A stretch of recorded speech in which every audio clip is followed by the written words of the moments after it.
National Weather Service in Mount Holly, New Jersey has issued a severe thunderstorm warning for Morris County in northern New Jersey, northeastern Hunterdon County in northwestern New Jersey, northern Somerset County in northern New Jersey, until 8 p.m.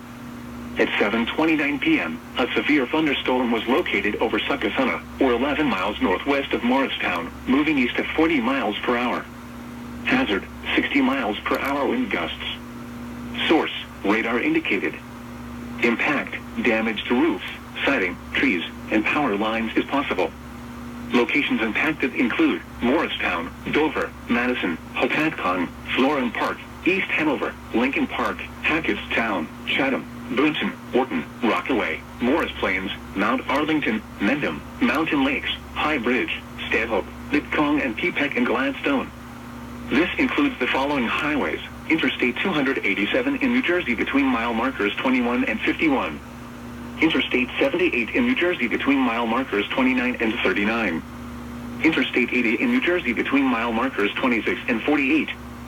For your protection, move to an interior room on the lowest floor of a building. Repeating, a severe thunderstorm warning has been issued until 8 p.m. for the following counties in New Jersey: Hunterdon, Morris, and Somerset.